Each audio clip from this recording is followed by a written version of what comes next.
Oke, Assalamualaikum warahmatullahi wabarakatuh. Selamat pagi, sahabat bahagia selamanya. Saya Pancara Hadi dan di samping saya ada Ibu Nur Azizah, SPSI Psikolog. Dan kebetulan juga saat ini kami sedang dalam perjalanan. Kami sempatkan nih karena teringat sama sesuatu. Di bulan September ini, tepatnya tanggal 10 September, diperingati sebagai World Suicide Prevention Day atau Hari Pencegahan Pencegahan bunuh Bunuh diri Diri sedunia. Sedunia. Nah, berbicara pencegahan bunuh diri sedunia, sebenarnya kalau di Indonesia pencegahan tersebut seperti apa penerapannya? Eh, Sebelum kita bicara pencegahan ya, memang pernah bertemu dengan teman-teman yang seperti itu. Kalau secara langsung sih belum, cuma kadang agak sering juga sih di media sosial, komentar-komentar, kayaknya aku nggak kuat deh untuk menghadapi dan eh, kayaknya aku udah mau pergi deh dari dunia ini gitu. Ya. Nah, itulah yang terjadi di sekitar kita ya. Kadang-kadang kita bertemu dengan orang-orang yang menyatakan keinginannya untuk lepas lepas dari kehidupan ini, meskipun sebenarnya bukan ingin lepas secara utuh seperti itu ya, tapi mereka hanya ingin sebenarnya lepas dari permasalahan yang ada. Jadi pada saat itu dia punya permasalahan, eh, karena sudah tidak kuat menghadapinya, eh, mereka mempunyai gambaran yang keliru bahwa dengan bunuh diri, dengan melepas ingin lepas dari kehidupan ini dengan cara bunuh diri itu diharapkan dia terlepas dari permasalahannya itu. Uh, nah oleh sebab itu gimana pencegahannya gitu loh. Terus kalau ternyata bahwa yang bukan masalahnya gitu, masalah setiap orang akan dapat. Siapa sih yang tidak punya masalah di kehidupan ini? Tapi kekuatan seseorang untuk mampu beradaptasi dengan masalah itu yang berbeda-beda. Nah, bagaimana menghadapi hal itu? Salah satunya adalah dengan dukungan sekitar, dukungan lingkungan, supaya mereka mulai terbantu dan sadar bahwa dia mampu, dia bisa beradaptasi dengan masalah itu. Masalah itu biarkanlah ada, tetapi kemampuan yang dimiliki oleh individu itu yang bersangkutan itu yang diperkuat gitu. Model pencegahan yang bisa dilakukan itu salah satunya adalah dukungan sistem dari lingkungan sekitar. Baik. Berarti penting banget adanya support systemnya. Support sistem dari Nah, lingkungan. kalau misalkan nih ada perantau yang baru menduduki di satu tempat tertentu dan belum kenal siapa-siapa dan udah punya masalah yang berat banget, apa yang perlu dia lakukan? Iya, jadi uh, berbicara itu memang harus dengan orang yang tepat.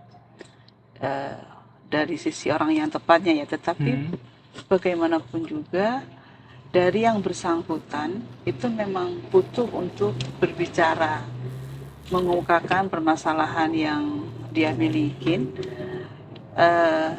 kepada siapa gitu lah. Nah, kalau memang itu orang baru di tempat-tempat yang baru, sebenarnya di Indonesia itu sudah banyak lembaga-lembaga yang menyediakan itu.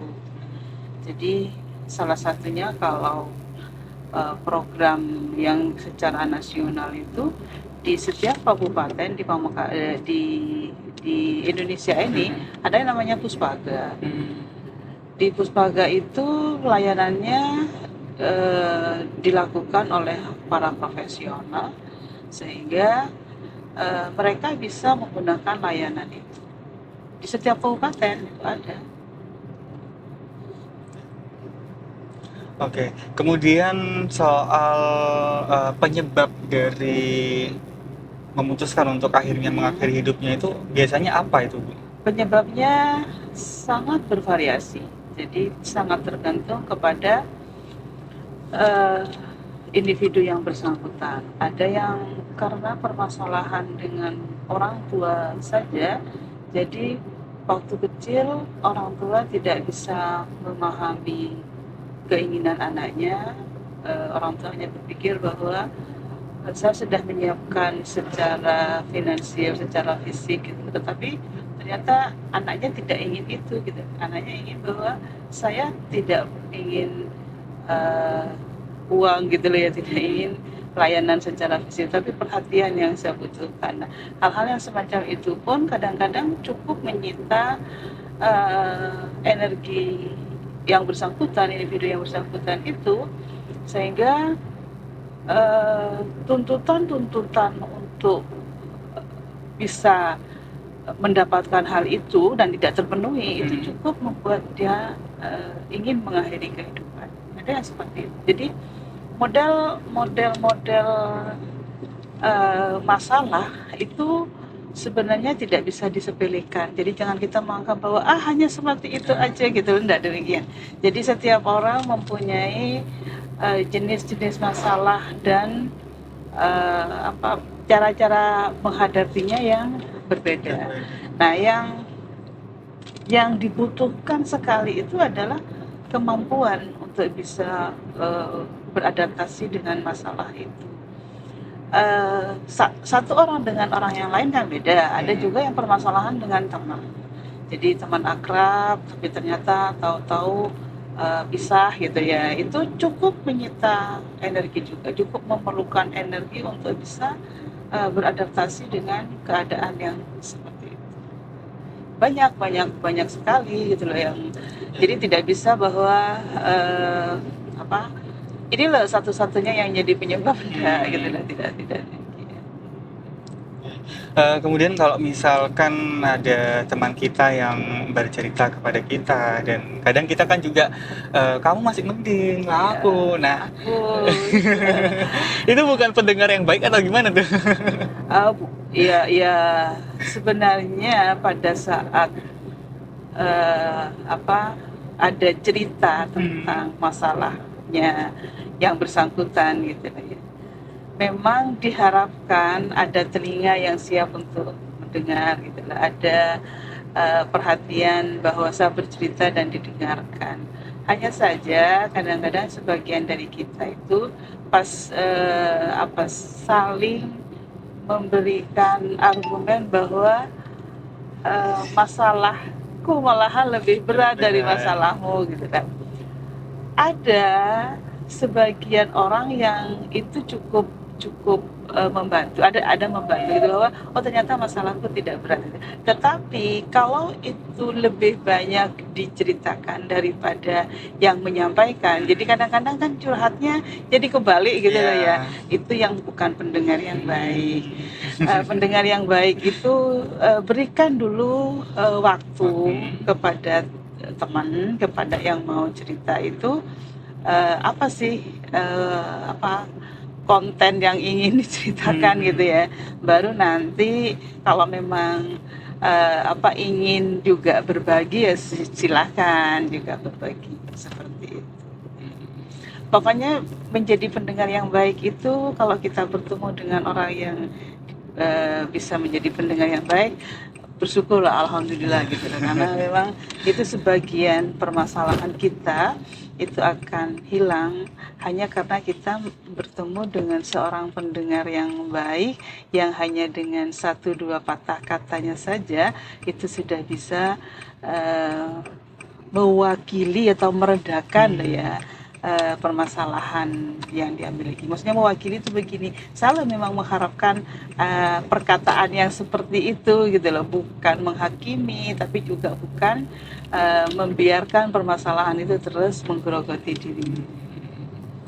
Baik, mungkin terakhir nih Bu Nur, yang ingin disampaikan kepada yang sekarang sedang berjuang untuk bisa menahan dirinya, dan juga mungkin teman-teman di sekitarnya yang juga ingin mendukung temannya yang menghadapi masalah yang cukup besar.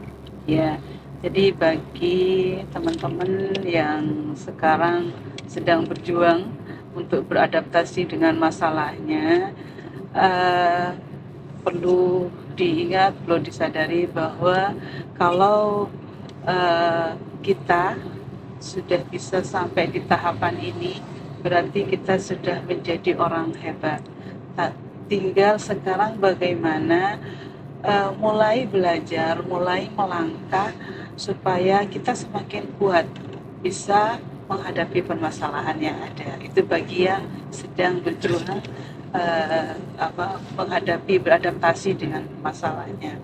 Bagi yang menjadi pendamping atau mendampingin ya, yang menemani teman-temannya lagi berjuang itu, berikanlah support system terbaik untuk mereka, bukan hanya memberikan nasihat, tetapi yang diperlukan adalah telinga dan hati yang tulus supaya mereka bisa mengeluarkan apa yang jadi permasalahannya, dan kita bantu hanya dengan senyuman pun itu juga sudah cukup. Baik, semangat semuanya dan jangan lupa untuk selalu memberikan kebermanfaatan, bantu teman-teman kita jadi pendengar yang baik, dan kalau memang kita ada masalah jangan ragu untuk mencari pertolongan. Tepat sekali. Dan yang paling penting jangan lupa selalu bahagia selamanya. Baik, terima kasih. Semoga waktu yang sebentar ini bisa bermanfaat, bisa membantu teman-teman kita atau bahkan diri kita sendiri. Sampai jumpa di pertemuan berikutnya. Wassalamualaikum warahmatullahi wabarakatuh.